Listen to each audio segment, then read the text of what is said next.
জন্মের শুরু থেকে মৃত্যু অবধি আপনি, আমি, আমরা সবাই সম্পর্কে আবদ্ধ থাকি। মানুষ জন্মের শুরুতে পরিবারের উপর নির্ভরশীল থাকে, তারপর পরিবারের আশ্রয়ে বেড়ে ওঠে।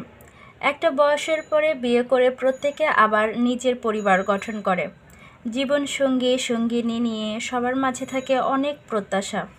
স্বামী স্ত্রী একে অপরের কাছে ভালোবাসা, অনুপ্রেরণা, সম্মান, সহযোগিতা আশা করে। বৈবাহিক জীবনে নানান সমস্যার মুখোমুখি হতে হয়। এক্ষেত্রে বিচক্ষণতার সাথে সব দিক খেয়াল রাখতে হয়। স্বামী স্ত্রী, বাবা মা, সন্তানাদি সহ সুন্দর পরিবার গঠনের মুখ্য ভূমিকা পালন করে স্বামী স্ত্রী। স্বামী স্ত্রীর বোঝাপড়া যত মজবুত হয়, তাদের পরিবারের ভিত্তি তত দৃঢ় হয়।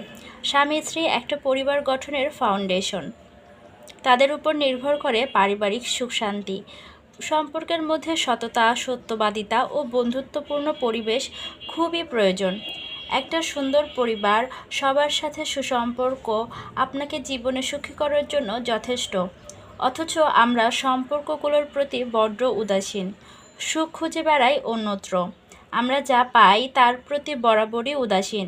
যা পাই না তা আমাদের আগ্রহের কেন্দ্রবিন্দুতে থাকে। চলুন একটা উদাহরণ দিয়ে বুঝাই। মনে করুন আপনি দোকানে গিয়ে দুইটি জামা পছন্দ করলেন।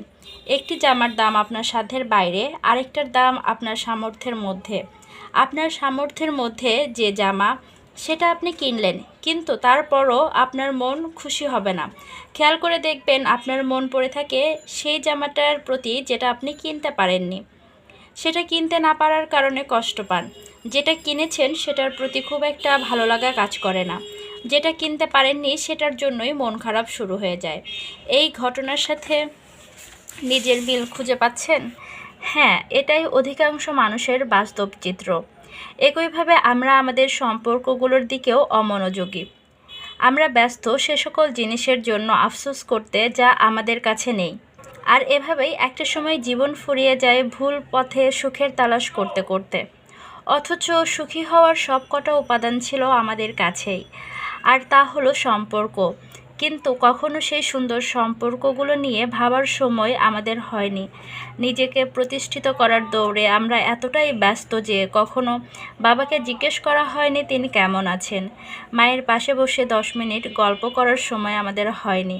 কেবল মা বাবা যেদিন কবরের বাসিন্দা হয়ে যায়, সেদিন আমাদের বাপাজোরে একটুখানি চিনচিন করে ওঠে। মনটা চায় আরেকবার যদি তাদের ফিরে পেতাম, তাদের দিকে কিছুক্ষণ কেবল চেয়ে থাকতাম, কিন্তু তখন আর সম্ভব না। প্রেমময়ী স্ত্রীকে অবজ্ঞা করে আমরা মুঠোফোনে মেকআপ ভর্তি মিছে সুন্দরীদের দেখতে দেখতে যেদিন বার্ধক্যে উপনীত হই, পাশে থাকা সহধর্মিণীর মলিন চেহারার দিকে তাকিয়ে কেবল আফসোস হয়।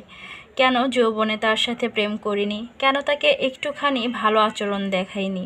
কেন এত দূরত্ব পুষেছিলাম? নিজেকে বড্ড অপরাধী মনে হয়।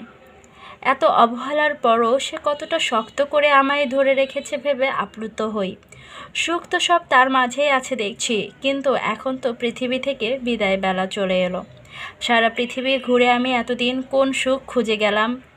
হ্যাঁ, ঠিক এভাবেই আমরা শেষ সময়ে এসে নিজের ভুলগুলো বুঝতে পারি। আসলে পরিবারই সুখের অফুরন্ত উৎস। পরিবার ও সম্পর্কের প্রতি যত নিবেদিত প্রাণ হতে পারবেন, আপনি ততই সুখী হতে পারবেন। পরিবারেই আমাদের বসবাস, এখানেই রয়েছে সকল সুখের আয়োজন। কেবল সম্পর্কগুলোকে যত্ন করে মশলাপাতি দিয়ে রাখতে হবে, তারপর উপভোগ করতে পারবেন প্রশান্তিময় জীবন।